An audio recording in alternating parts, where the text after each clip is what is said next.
This is the VOA Special English Education Report.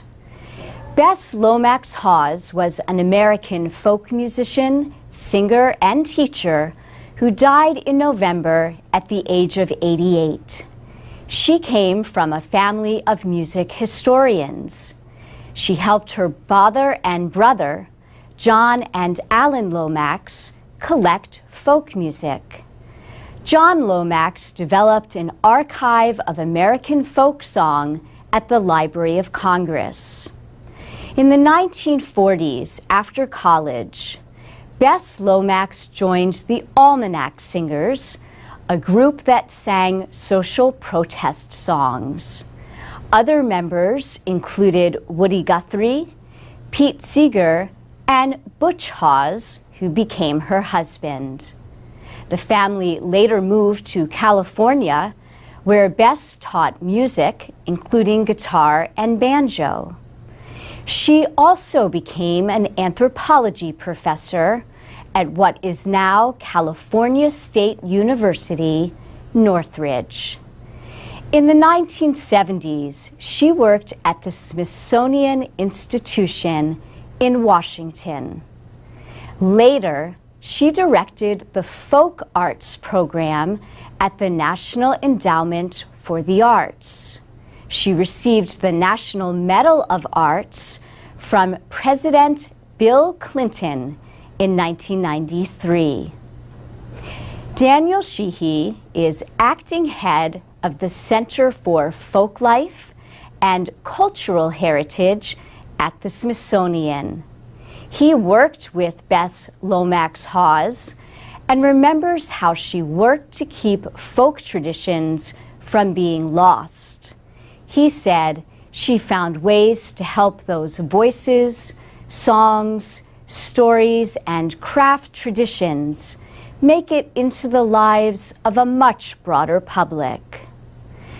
Bess Lomax Hawes may be best remembered for a song from 1949.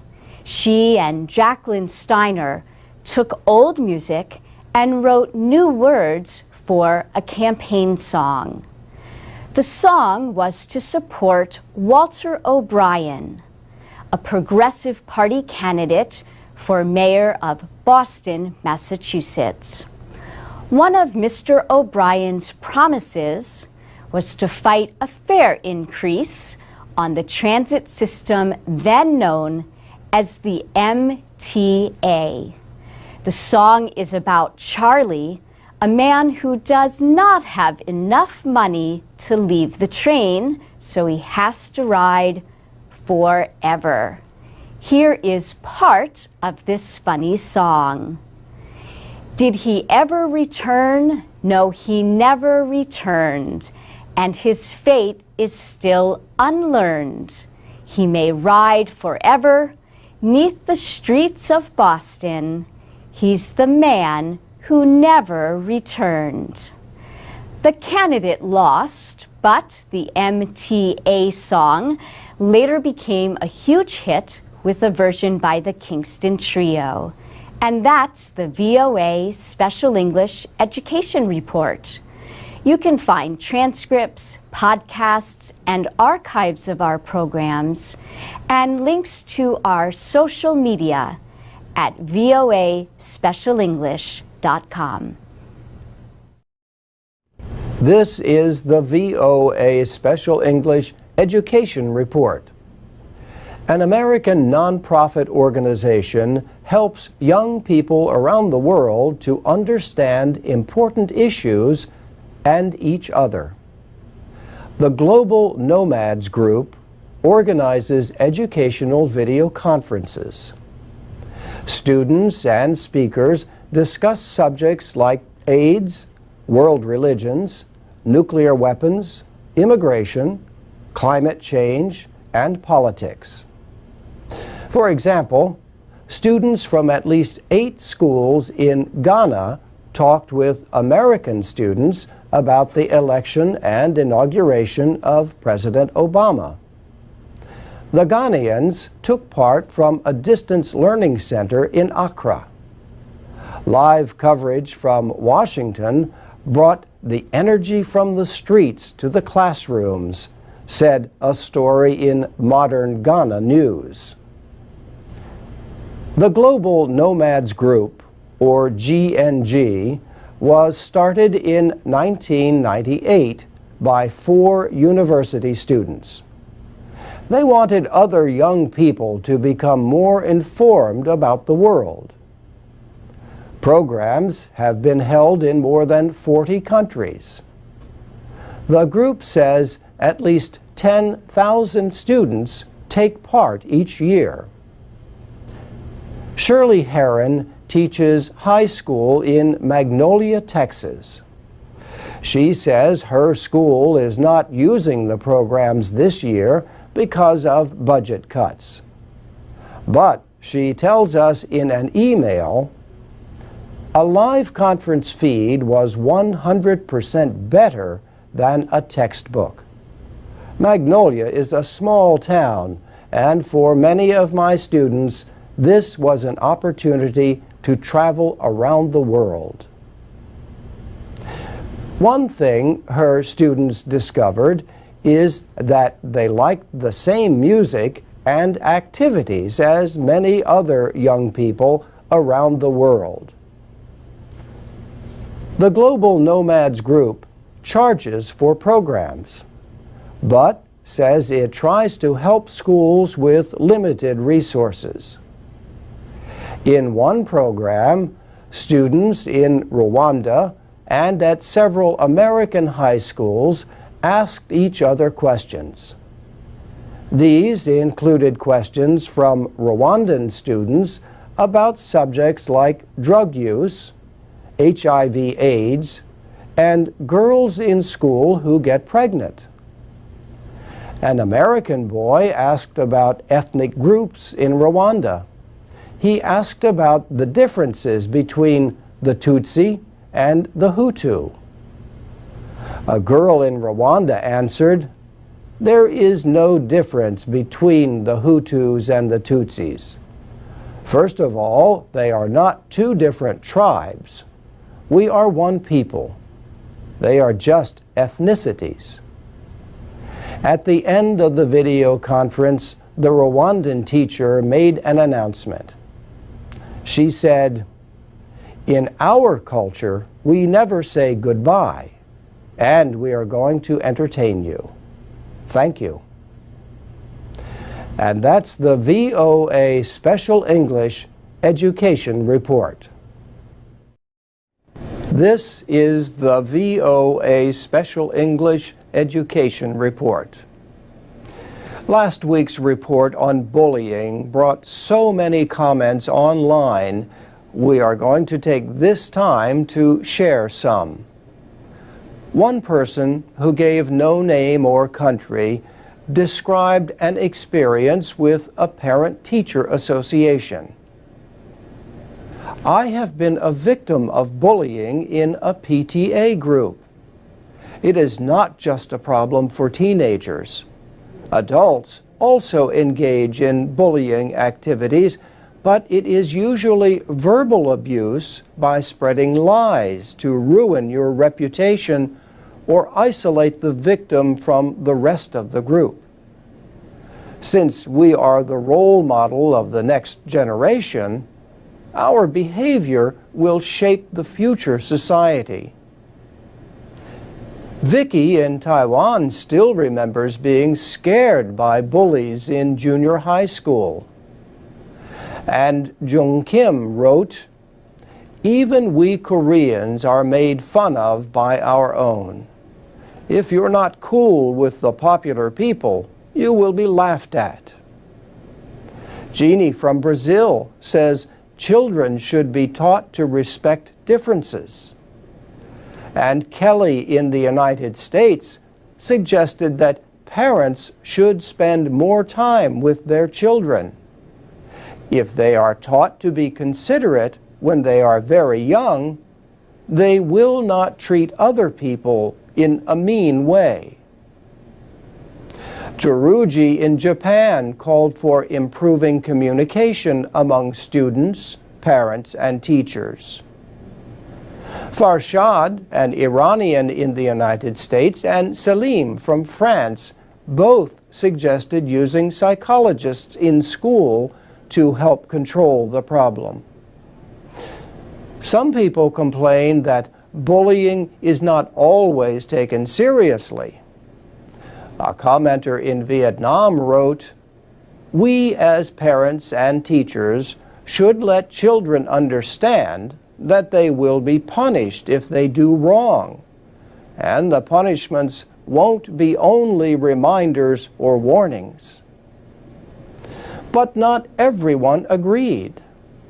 Denisenko in Ukraine says what we call bullying is part of the socialization process. Children need to know how to defend oneself, how to establish relationships in a group. If laws or teachers or police will protect a child against bullying, he or she will never become an independent person. And several of you expressed sadness at the case of 15-year-old Phoebe Prince. Bullying may have led to her suicide. Monim Al-Hassi from Libya wrote, "I'm really astonished how such a beautiful, nice girl can do such a thing. She made a mistake when she listened to those who criticized her. They were jealous of her. God bless you, Phoebe Prince." You can find last week's report at voaspecialenglish.com.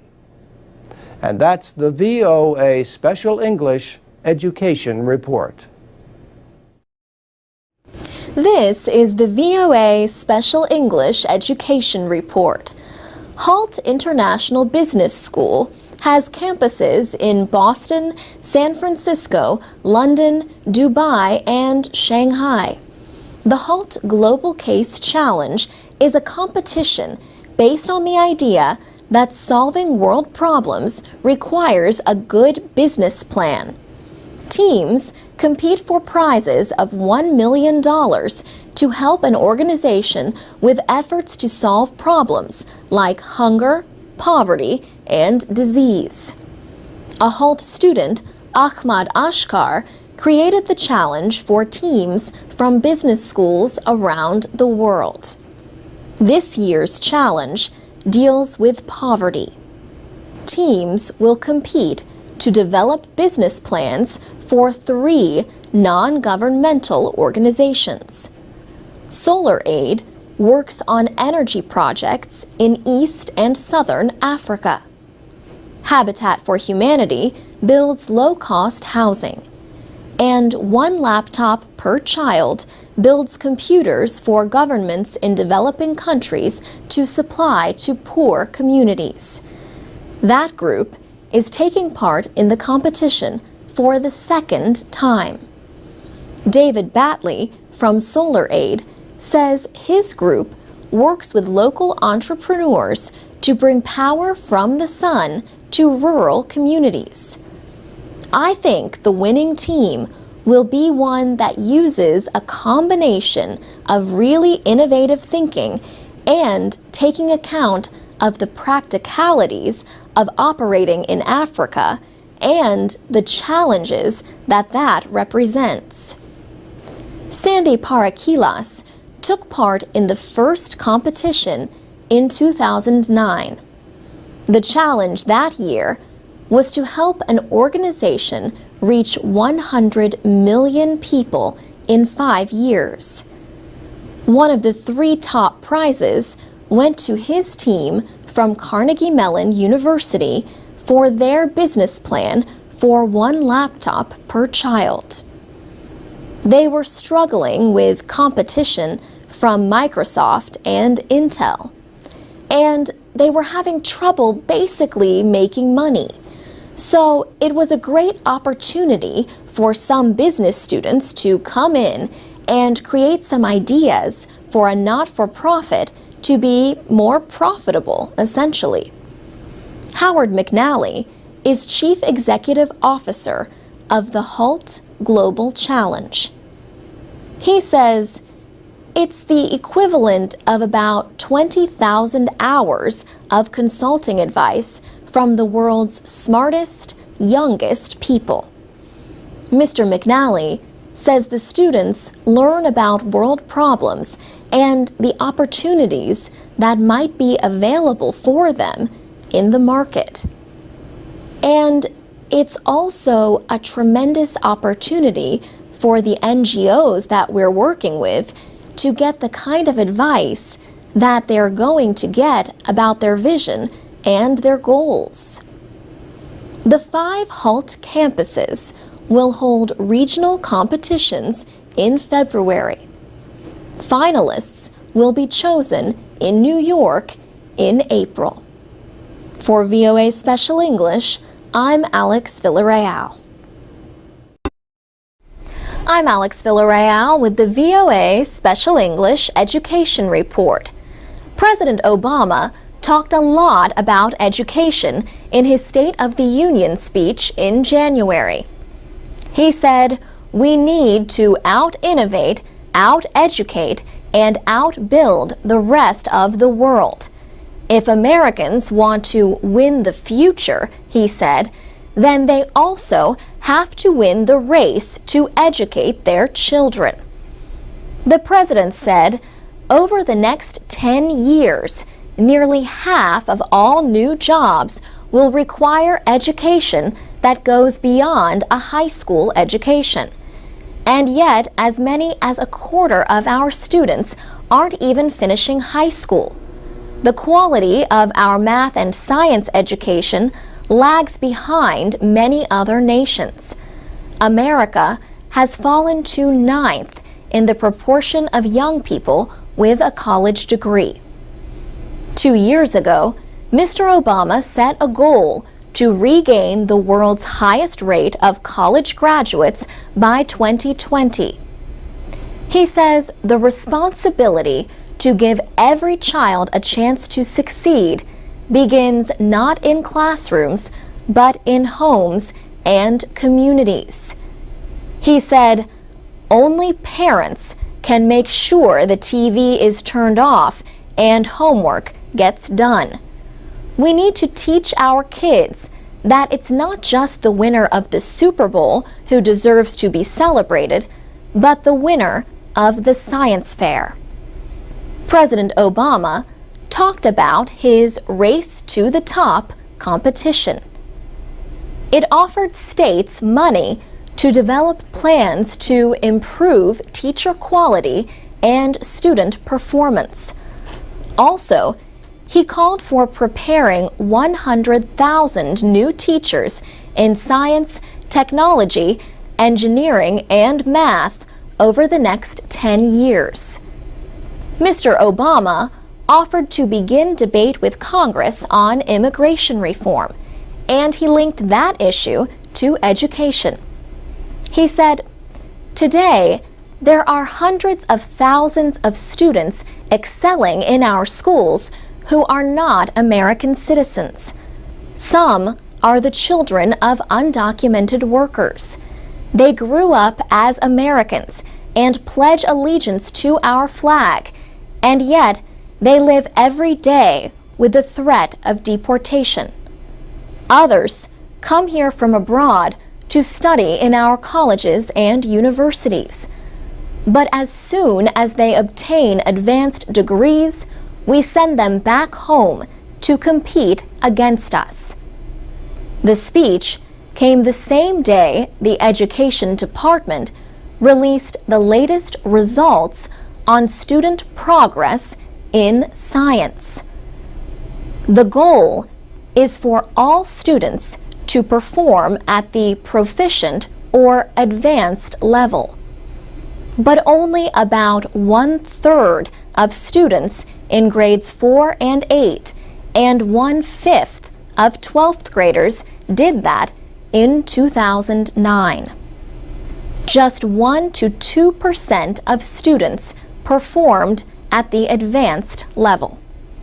For VOA Special English, I'm Alex Villarreal. This is the VOA Special English Education Report. Dyslexia is a problem that interferes with the ability to recognize words and connect sounds with letters when people read. People with this learning disorder may also have problems when they write. Dyslexia is not related to eyesight or intelligence. The problem involves areas of the brain that process language. Brain scientists are studying whether they can predict which young children may struggle with reading in order to provide early help. John Gabrielli at the Massachusetts Institute of Technology is leading a study of 5-year-olds in about 20 schools in the Boston area. He says, "We partner with schools that have kindergartens, and in this study, what we do is, for all the children whose parents permit them to participate, we give them a brief set of paper and pencil tests to look at which children appear to be at some risk for struggling to read."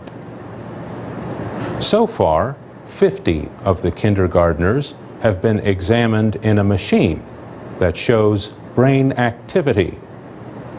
The goal is to study 500 children using fMRI, or functional magnetic resonance imaging. The scanner uses a high-energy magnetic field and radio waves to look inside the body. Written tests are not always able to identify dyslexia or other problems. Professor Gabrielli says children can differ a lot in their abilities from day to day. He says brain scans may offer a more scientific way to identify problems. And with reading problems, he says, early identification is important. All the literature is that for intervention, behavioral programs, educational programs that help children overcome reading difficulties, the younger the child, the more effective they are. Reading problems are not usually identified until a child is in the 3rd or 4th grade. The longer the wait before children are recognized as poor readers, he says, the less these interventions can help. And, as Professor Gabrielli points out, poor reading can make education a struggle. Reading is everything. Even math and science have textbooks. During the brain imaging, the children are given tasks related to reading. They work with letters and sounds of language. The brain scans measure the extent to which certain parts of the brain become active while the children do the work. The neuroscientists say they are pleased with the early results, but still have a lot more work to do on the study. For VOA Special English, I'm Mario Ritter. For more education news, plus activities for learning English, go to voaspecialenglish.com. This is the VOA Special English Education Report. Millions of high school students have read To Kill a Mockingbird. The novel by Harper Lee offers moral lessons about racial justice and respect. It tells the story of a young girl named Scout and her father, Atticus Finch, a lawyer. He defends a black man wrongfully accused of raping a white woman. In the end, an all-white jury sentences Tom Robinson to death. The book is set in the American South in the 1930s, but it was published 50 years ago on July 11th, 1960. It came out as the civil rights movement in the United States was gaining strength. Laws and customs in the South, however, still kept blacks and whites mostly separated. A mockingbird is a kind of gray songbird. The book gets its title from something Atticus Finch was told in his childhood when his father gave him a gun. Atticus Finch says his father told him it was a sin to kill a mockingbird because they don't hurt anyone, they just make music. Melinda Bird Murphy is head of the Alabama Center for Literary Arts. She says the moral of the story is be kind to one another, show human empathy and sympathy. Ms. Bird Murphy has read the book 4 times. She is a native of Harper Lee's hometown of Monroeville, Alabama. The author, who published only the 1 novel, is still alive, but rarely speaks publicly. Some people say To Kill a Mockingbird treats racism in a way that is simplistic, even offensive to blacks, and out of date in today's America. Still, it has been translated into more than 40 languages and has sold over 40 million copies. It won a Pulitzer Prize and is often required reading in high school. Gregory Peck won an Academy Award for playing Atticus Finch in the 1962 film version. The story takes place in a town that Harper Lee called Macomb, but she based the characters on real people she knew growing up. Since then, Monroeville has changed a lot. A number of African Americans serve in the local government. The courthouse, made famous by the book, is now a museum. A small shop and a fast food restaurant called Mel's Dairy Dream have replaced Harper Lee's childhood home. In Monroeville and around the country, fans of To Kill a Mockingbird are celebrating its 50th anniversary. Events include readings, discussions, and movie showings. And that's the VOA Special English Education Report. This is the VOA Special English Education Report. Cranes are large birds with long legs and necks. In Japan and other East Asian cultures, they represent luck and long life. Japanese tradition says a person who folds 1,000 paper cranes gets the right to make a wish. Some school children in the United States have been folding cranes. They want to show they care about the victims of the March 11th earthquake and tsunami in Japan. Almost 40 Japanese American students attend Somerville Elementary School in Ridgewood, New Jersey. But all 525 students at the school have heard about the disasters. So they have decorated their school with paper origami cranes. Their wish is for a speedy recovery for the Japanese people. Art teacher Samantha Stankiewicz says the activity gave students a way to express empathy for victims. She says, for children, the folding of the cranes has been a really positive way for them to feel like they're actively engaged. One boy said, "The crane is a symbol of hope, so we try to have a lot of hope for those people in Japan." And a girl at the school said, "It makes me feel really happy that everyone's caring for another country." And that care was not just in the form of paper cranes. The school principal, Lorna Oates Santos, says children at Somerville Elementary raised about $2,000 for disaster relief agencies. The two agencies they chose were the American Red Cross and Save the Children. The school also has a television club that produces weekly programs on different subjects. Fourth grade teacher Gabrielle King is the director of the club and says the students were involved in the school's efforts. When the earthquake happened, she says, the children wanted to know what they could do to inform other students and raise awareness for the people in Japan. So they decided to do a show on the earthquake and to also make the origami cranes. Some American children have shown their feelings for the victims in Japan in other ways. Yasuhisa Kawamura is Japan's Deputy Consul General in New York.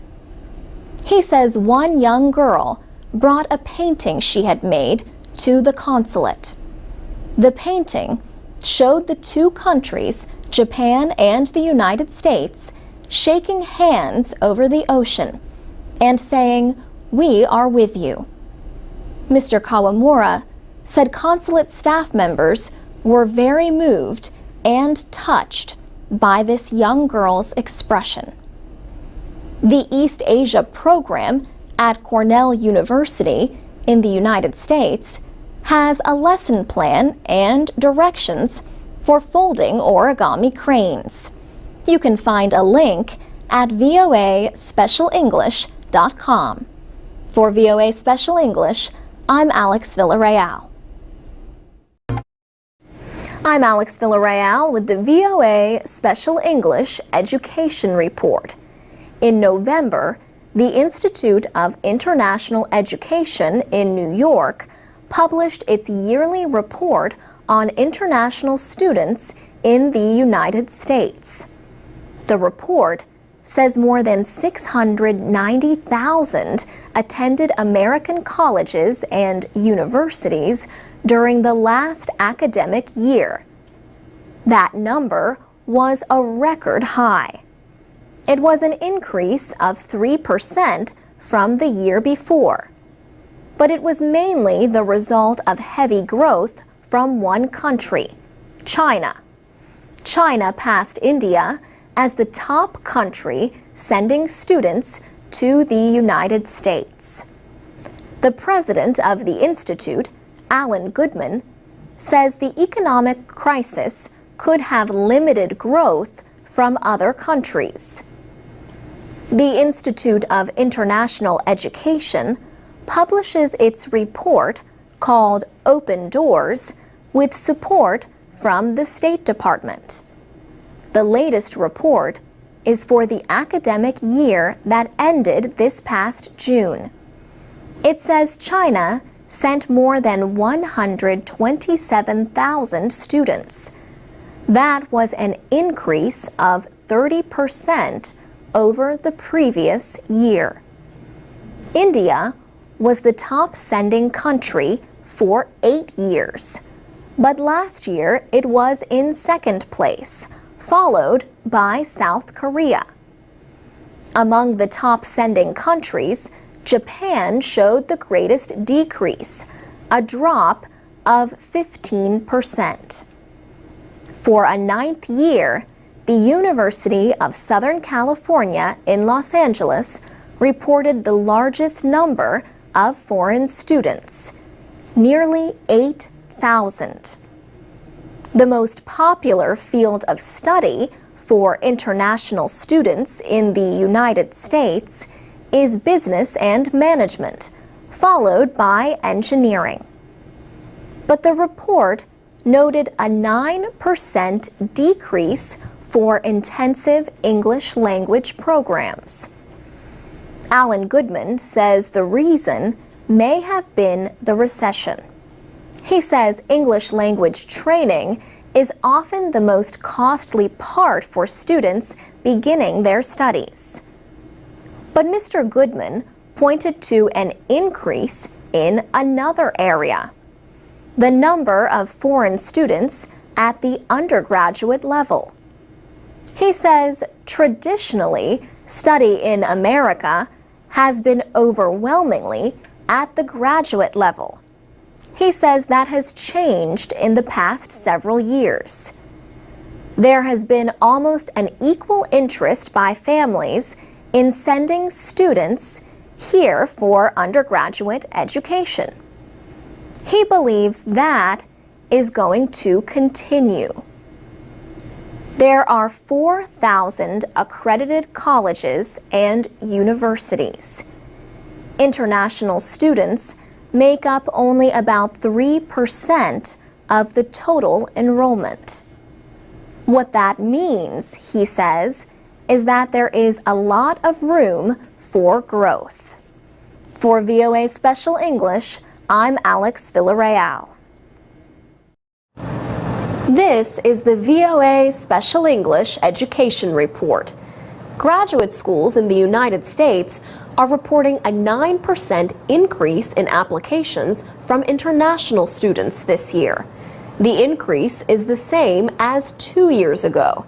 Last year's gain was 11%.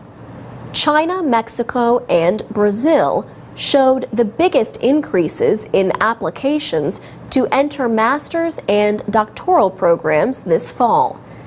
Engineering is the top area of study for international students and had the biggest increase in applications. Gains in business and physical and earth sciences were close behind. Life sciences showed no growth in the latest survey by the Council of Graduate Schools. The survey includes the top 5 countries that send graduate students to the United States, plus Mexico and Brazil. The top 5 are China, India, South Korea, Taiwan, and Canada. Applications from China climbed 18% this year. That was down from last year. India's number increased just 2%. Applications from South Korea and Taiwan decreased by 1 to 2%. Applications from Africa were down 5%, while the Middle East and Europe showed growth. Council President Deborah Stewart says final results will not be available until the summer. She pointed out that applications do not necessarily convert to enrollment. About 47% of all international applications to U.S. graduate schools come from students from China. But the share of the applicant pool that actually ends up enrolling in U.S. graduate programs is lower. Ms. Stewart says last fall, for example, 29% of all international graduate students were from China. This year is the 7th year of big increases in applications from China, where Ms. Stewart points out that more and more students are finishing college. There is tremendous growth in the undergraduate population in China. But she also notes that more people apply to graduate school during difficult economic times. So it certainly is possible, she says, that these very exceptionally strong numbers could be a reflection of recession experiences in China as well. George Ofosu from Ghana is working toward a doctorate in political science at the University of California, Los Angeles. He says he was attracted to UCLA's coursework, libraries, and other resources, including financial aid he would not have had at home. He says it was an ideal opportunity for him to, 1, get training, and 2, get some funding to pursue his studies. He calls his experience really phenomenal. For VOA Special English, I'm Alex Villarreal. For more stories about studying in the United States, go to voaspecialenglish.com. You can also follow us on Facebook and Twitter, find our podcasts on iTunes, and watch our captioned videos at the VOA Learning English channel on YouTube. This is the VOA Special English Education Report. A new college guide in the United States compares educational requirements in 7 subjects. These include math, science, writing, and United States history or government. The other subjects are economics, foreign language, and literature. The free online guide is from the American Council of Trustees and Alumni. The Council is a nonprofit group that supports liberal arts education. Its president, Ann Neal, says these areas of knowledge are needed to succeed in a 21st century society and an increasingly connected world. Yet she told VOA's Faiza El-Masri it was surprising how many students can graduate with, in her words, a thin education. 42 of the 100 colleges and universities surveyed received the lowest marks. This meant they required 2 or fewer of the 7 subjects. 5 schools received a top grade for requiring 6 subjects. These were Brooklyn College in New York City, Texas A&M, the University of Texas Austin, West Point, and the University of Arkansas. Robert Costrell is Professor of Education Reform and Economics at the University of Arkansas. He says many, if not all, of the top American colleges once had a core curriculum, a set of courses required for all students. But over the years, many have dropped these requirements, or they have watered them down, Professor Costrell says, into what became known as distribution requirements. This system lets a student choose from a number of different courses to satisfy a requirement. Professor Costrell says schools should not only re-examine what they teach, they should also measure what students have learned. For example, through some form of examinations or papers. A report in October from the College Board showed that college prices continue to rise. But Ann Neal from the American Council of Trustees and Alumni says higher prices do not guarantee a better general education. In fact, the group found that the higher the tuition, the more likely that students have to develop their own general education. The college guide is on the web at whatwilltheylearn.com. Ann Neal says her group is surveying more colleges. The hope, she says, is to discover what college graduates have really learned and how ready they are to compete in the global marketplace. And that's the VOA Special English Education Report. This is the VOA Special English Education Report. Imagine that you have lost your job. You could start a sewing business at home if you had a better sewing machine and a little money to advertise, but you cannot get a loan from a bank. In recent times, many people in similar situations have received loans from student microfinance groups. Such groups make small loans for business or personal use. 12 of the organizations are part of a national network called the Campus Microfinance Alliance. The Alliance provides financial aid, technical advice, and training programs for its member groups. Each group has between 10 and 70 volunteers. many of them college students. They have enabled hundreds of people across the United States to launch small businesses. Vanessa Carter is director of the Alliance. She says bad economic times have sped the growth of the college microfinance movement. This really got started because students were walking off campus. It was the height of the economic recession, and they were seeing boarded up businesses and the effects of high unemployment firsthand. In Iowa, a student microfinance group at Grinnell College helps people both locally and internationally. The group started in 2007. At that time, Grinnell student Jeff Raderstrong and some friends raised more than $600 from other students. The Saturday night Grinnell tradition of missing a meal to help others enabled the group to make loans through the international microfinance organization Kiva.org. The Social Entrepreneurs of Grinnell, SEG, was launched.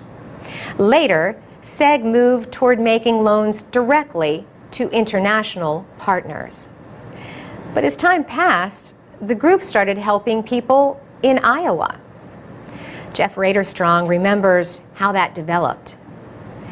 It sort of really quickly became clear that there was a lot that we could do in the community, in the Grinnell community.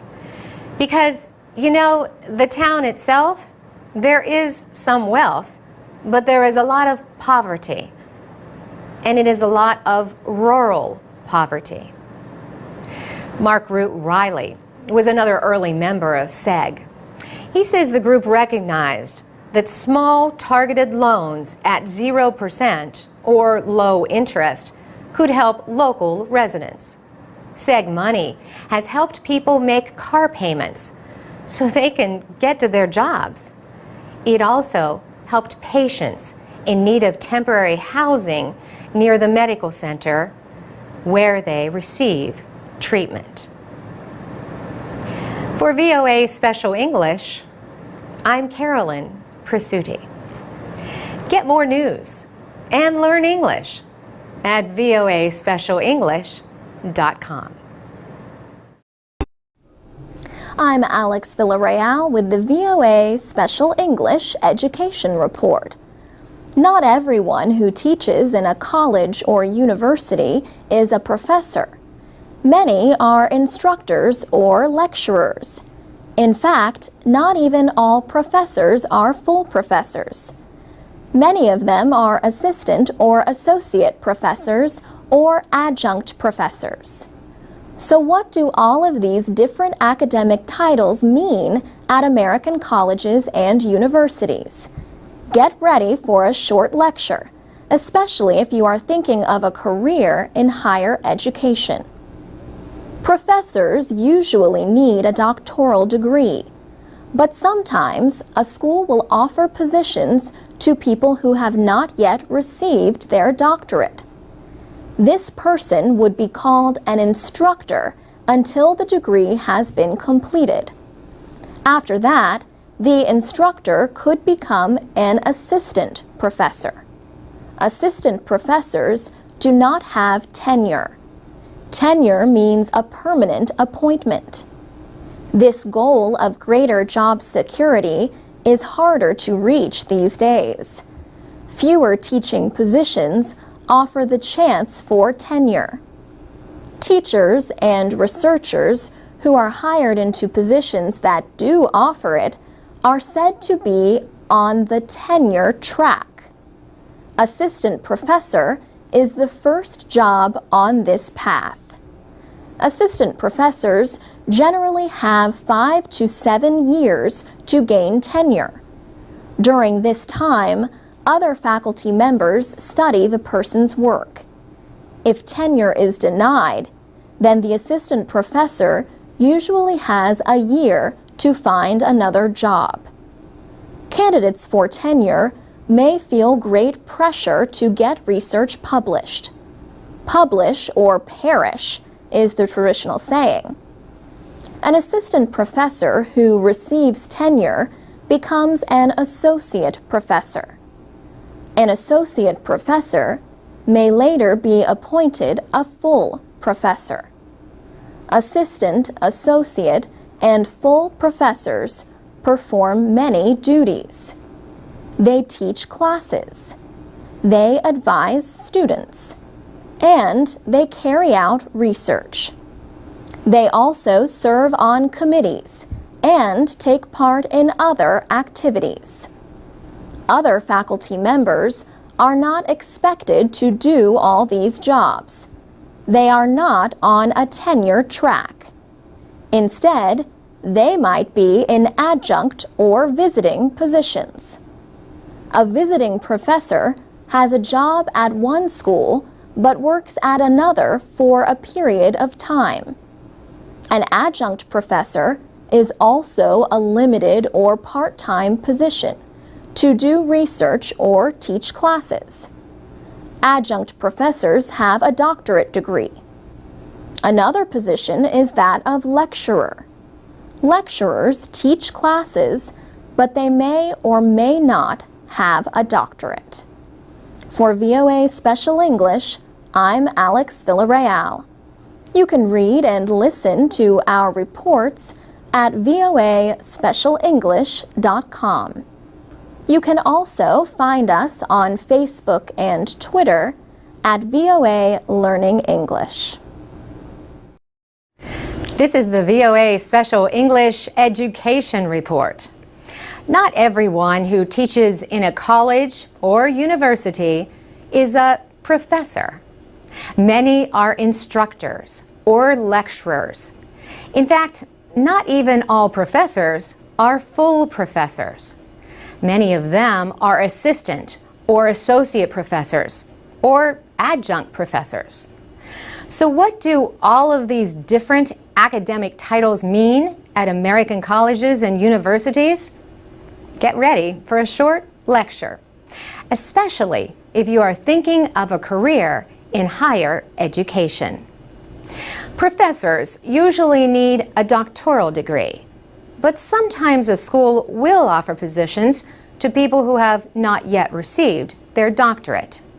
This person would be called an instructor until the degree has been completed.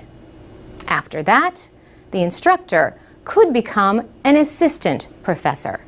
Assistant professors do not have tenure. Tenure means a permanent appointment. This goal of greater job security is harder to reach these days. Fewer teaching positions offer the chance for tenure. Teachers and researchers who are hired into positions that do offer it are said to be on the tenure track. Assistant professor is the first job on this path. Assistant professors generally have 5 to 7 years to gain tenure. During this time, other faculty members study the person's work. If tenure is denied, then the assistant professor usually has a year to find another job. Candidates for tenure may feel great pressure to get research published. Publish or perish is the traditional saying. An assistant professor who receives tenure becomes an associate professor. An associate professor may later be appointed a full professor. Assistant, associate, and full professors perform many duties. They teach classes, they advise students, and they carry out research. They also serve on committees and take part in other activities. Other faculty members are not expected to do all these jobs. They are not on a tenure track. Instead, they might be in adjunct or visiting positions. A visiting professor has a job at one school but works at another for a period of time. An adjunct professor is also a limited or part-time position to do research or teach classes. Adjunct professors have a doctorate. Another position is that of lecturer. Lecturers teach classes, but they may or may not have a doctorate. For VOA Special English, I'm Carolyn Prasuti. You can learn English and stay informed every day from your computer or mobile device at voaspecialenglish.com. You can also find us on Facebook, Twitter, and iTunes at VOA Learning English. I'm Mario Ritter with the VOA Special English Education Report. Some American parents might think their children need better educations to compete with China and other countries. But how much do the parents themselves need to change? A new book called Battle Hymn of the Tiger Mother by Amy Chua has caused a debate about cultural differences in parenting. Ms. Chua is a professor at the Yale Law School in New Haven, Connecticut, and the mother of 2 daughters. She was raised in the American Midwest by immigrant Chinese parents. In the Chinese culture, the tiger represents strength and power. In her book, Ms. Chua writes about how she demanded excellence from her daughters. For example, she threatened to burn her daughters' stuffed animals unless she played a piece of music perfectly. She would insult her daughters if they failed to meet her expectations. Ms. Chua says she had a clear list of what her daughters, Sophia and Louisa, were not permitted to do. They could not attend a sleepover, have a play date, watch TV, or play computer games, be in a school play, or get any grade less than an A. Many people have criticized Amy Chua. Some say her parenting methods were abusive. She even admits that her husband, who is not Chinese, sometimes objected to her parenting style. But she says that was the way her parents raised her and her 3 sisters. Ms. Chua makes fun of her own extreme style of parenting. She says she eased some of the pressure after her younger daughter rebelled and shouted, "I hate my life, I hate you." Ms. Chua says she decided to retreat when it seemed like there was a risk that she might lose her daughter. But she also says American parents often have low expectations of their children's abilities. She says one of the biggest differences I see between Western and Chinese parents is that Chinese parents assume strength rather than fragility. Stacy DeBroff has written 4 books on parenting. She says the debate over Ms. Chua's book has to do with 2 questions. What does it mean to be a successful parent? And what does it mean to be a successful child? Ms. DeBroff says Amy Chua's parenting style is not limited to Chinese families. She says it represents a traditional way of parenting among immigrants seeking a better future for their children. But she also sees a risk. When children have no time to be social or to follow their own interests, they might not develop other skills that they need to succeed in life. Stacy DeBroff advises parents to develop their own style of parenting and not just repeat the way they were raised. And that's the VOA Special English Education Report. What are your thoughts about parenting styles and cultural differences? Tell us at voaspecialenglish.com or on Facebook at VOA Learning English. For VOA Special English, I'm Mario Ritter. This is the VOA Special English Education Report. Conflicts around the world are keeping tens of millions of young people from going to school. Many have physical or emotional injuries that make it hard or even impossible for them to learn. Later this year, UNESCO will release its 2012 Education for All Global Monitoring Report. UNESCO is the United Nations educational, scientific, and cultural organization. The yearly publication is part of a global campaign to provide primary education to all children within the next 3 years. The report documents the situation in countries that have made the least progress toward the Millennium Development Goals. These goals require universal primary education and equality for boys and girls in schooling by 2015. Pauline Rose is the director of the report. She says at last count, in 35 conflict-affected countries, there were 28 million children out of school. In some countries, schools were not even accessible in conflict zones. There are no teachers, and the schools are sometimes attacked. The Geneva Conventions bar the targeting of public places like schools and hospitals. In some cases, schools are targeted because they represent the government. In other cases, schools are targeted for religious or political reasons. Pauline Rose points to Afghanistan, where militant groups have attacked girls' schools to keep girls from getting an education. In other parts of the world, schools are often caught in the crossfire of violence. Conflicts also put girls and boys at risk of sexual violence and of being forced into war. Under international law, refugees are the only displaced people with a guaranteed right to education. But that guarantee often means little. Last year, Pauline Rose visited camps in northern Kenya that shelter more than 250,000 refugees from Somalia. She says half the children have no access to school, and there are classes of over 300 children.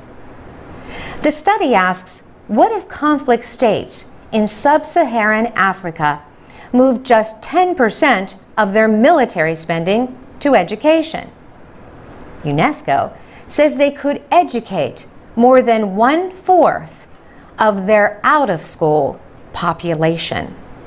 And in Pakistan, it says 20% of the military budget could provide primary education for all children.